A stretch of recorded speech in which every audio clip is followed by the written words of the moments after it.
Okay, Robby, what's on your radar? Well, earlier this week, a Jewish co-host of CBS Mornings conducted a somewhat hostile interview with a prominent critic of Israel.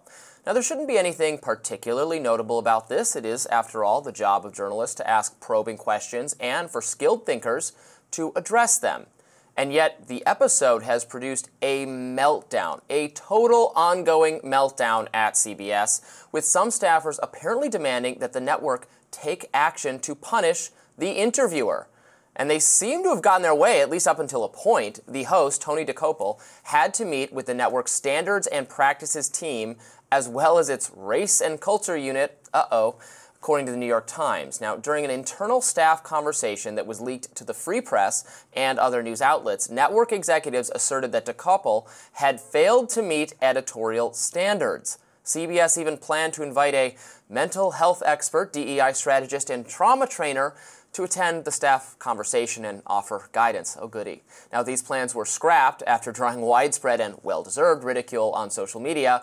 We'll circle back to that in a minute. But look, the very idea that a journalist grilling an opinionated guest is somehow a lapse of journalistic integrity is ridiculous. It's one thing to critique the premises of Dokoupil's line of questioning, which you can certainly do, or contend that his presumptions were unfair to the pro-Palestine perspective. Sure. It's quite another to demand protection from such questions vis-a-vis some kind of media safe space. Here we go again. Now note, and this is important, the guest himself, the progressive journalist Ta-Nehisi Coats, has not expressed much outrage about how he was treated in the interview. On the contrary, he told Trevor Noah that he wasn't insulted. In fact, Coats expected to come into conflict with a supporter of Israel during his promotional media tour. In truth, he probably welcomed it because nothing sells books quite like controversy. Now, Coats is known for penning provocative essays on the topics of race, including the case for reparations and Donald Trump is the first white president. His new book, The Message, is partly about his visit to the West Bank. He concludes that Israel is an intensely racist country and is guilty of a moral crime against the Palestinians. Those views faced vehement pushback on Monday's episode of CBS Mornings, where Coats appeared to promote the book. Dokoupil, one of three co-hosts alongside Gayle King and Nate Burleson, took control of the interview and asked Coats a series of aggressive questions about the book's anti-Israel assumptions. A convert to Judaism, Dokoupil is the father of two children who live in Israel with their mother.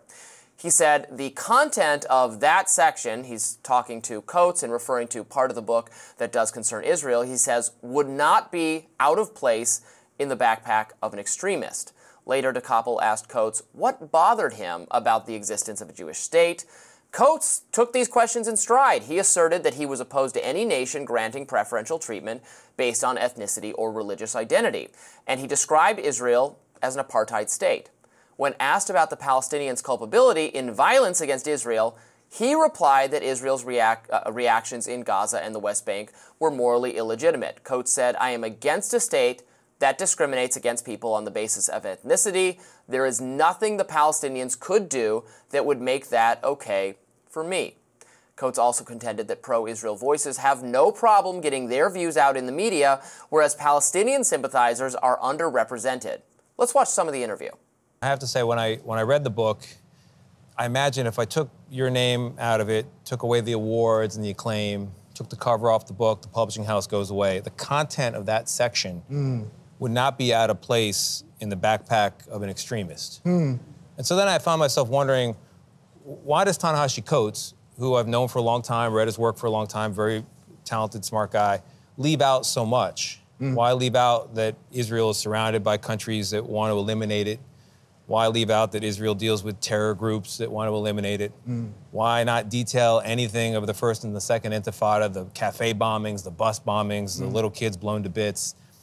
And is it because you just don't believe that Israel, in any condition, has a right to exist? Well, I would say the perspective that you just outlined, there is no shortage of that perspective in American media. Now, the entire segment lasted about 7 minutes. As far as debates about Israel and Palestine go, I give this one maybe a 3 out of 10 on the spiciness scale. For some truly rancorous debates on this subject, you could watch Alan Dershowitz versus Norm Finkelstein. You could watch Eli Lake versus Jake Klein. You could watch Brianna Joy Gray versus me on this program every day for 6 months of last year. Now, that was not all. Dokoupil attempted to get his jabs in. Coats remained unflustered, and viewers can make up their own minds about how they thought it went and who they agree with. Now, social media erupted in response. Fans of Dokoupil and supporters of Israel were pleased that he pressed Coats so ardently, while fans of Coats and supporters of Palestine were annoyed about the tone of the interview. And it's true that the interview was not nearly as breezy and fluffy as the standard fare on CBS Mornings, but on the other hand, co-host Gayle King once asked the father of an Israeli hostage about Israel's responsibility for the deaths of Palestinian children on that same show. Look, this is all fine. If you enter the arena of a media interview, you have to be prepared for tough or even agenda-driven questions. What's not fine is the behavior of CBS staff, who evidently complained about the interview, initiating a sort of struggle session for Tony Dokoupil. At the staff meeting on Tuesday, multiple staff members shed tears over what had happened, according to the Free Press. Some colleagues did come to Dokoupil's defense. Jan Crawford, legal correspondent at CBS News, rejected the idea that norms of journalism had been breached. She said, when someone comes on air with a one-sided account of a very complex situation, as Coats himself acknowledges that he has, it's my understanding that as journalists, we're obligated to challenge that worldview so that our viewers can have access to the truth or to a fuller account. To me, that's what Tony did. Also, Sherry Redstone, the chair of CBS's parent company, Paramount Global, said that Dokoupil did a good job. I think he handled himself and showed the world and modeled what civil discourse is, she said. In contrast, the very silliest responses to this affair came, of course, from the network itself, which briefly considered bringing in a man named Dr. Donald Grant to console staff members during the Tuesday meeting. Grant describes himself as a, quote, mental health expert, DEI strategist, and trauma trainer. His own Instagram page, however, is not exactly a portrait of positive mental health. The plan to involve him was quickly aborted because his Instagram had pictures of Republican Senator Tim Scott as a racist Uncle Tom caricature, other insane and hateful pictures. Oopsie. What exactly can we learn from this kerfuffle? Look, it appears to be the case that major media organizations still feel pressured to cave to their most easily offended staff members and still think DEI hucksters provide a quick fix for discontentment. These are not healthy operating procedures. Let interviewers feud with their guests when they are inclined to do so. No one was harmed during the making of this episode of television. And this is an ongoing situation because even after I wrote this, there's more reporting from a variety of outlets that the furor within CBS is ongoing. They're now trying to say that Tony Dokoupil didn't follow proper procedures because he deviated from a prepared list of questions that producers had made. I don't want to demystify how TV is made for the audience, but yes, producers suggest questions for us. Yeah. They're talking to us as we're interviewing people, and oftentimes we do get in questions that they're suggesting to us, and oftentimes because of the nature of the conversation, we deviate wildly from what is prepared, and you have genuine moments, and it makes for good television, and that's what our jobs is. And it's fine. The idea that it is violating some, established thing to go off script and ask something the guest wasn't quite prepared for, that is just utter nonsense. Well, first of all, I think we have much wider range to include controversial or inflammatory opinions than you necessarily do on a network or a broadcast. Well, that's because we're cooler. Morning show, obviously we're cooler. And that's why they watch. Stating the obvious. Look, I didn't particularly care for Dokoupil's approach in the interview, but where I take your point is the idea that he should be somehow officially sanctioned for that I found pretty ludicrous. This could be found in an extremist backpack thing.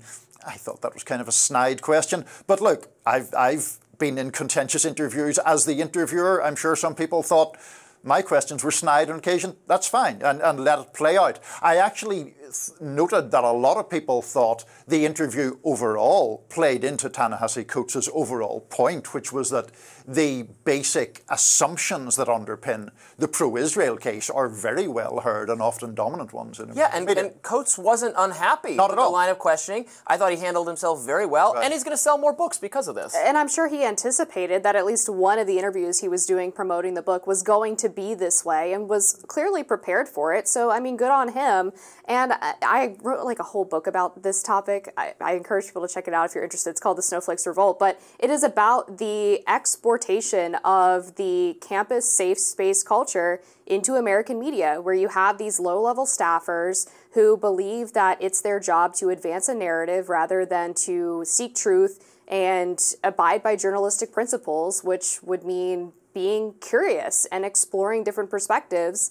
And they have managed to somehow seize a lot of power within newsrooms by going to HR, complaining to management, bitching on social media. I mean, all of these tactics that they take to pressure executives into bending to their will. And the result is that we have incidents like this on a near constant basis. I mean, look at what happened with the Tom Cotton op-ed at the New York Times. It's a consistent trend where executives feel like they have to cater to the offense taken by the most low-level staff. And every time I think there's no way a media organization is going to go through this embarrassing, self-flagellating ritual again, and then it always happens again. But I just want to pick up on Amber's point, though, because I think there's something really important there, which is, as a sort of someone who came up in a previous generation among, liberal academia and all of that, it seems to me that the tolerance for uncomfortable conversations has been reduced, and I'm in favour of uncomfortable conversations so long as they are civil and so long as they're not just in the realm of fantasy. You and I have had previous conversations about false information or defamatory information, and I think I would draw the lines in a different way than you would in that respect. But that's about information that is actively false. The idea that because someone is offended or hurt or uncomfortable about a line of questioning, that seems crazy to me and seems like it's obviously going to have a chilling effect on the capacity to properly discuss important things. Well said. We'll be back with more Rising right after this.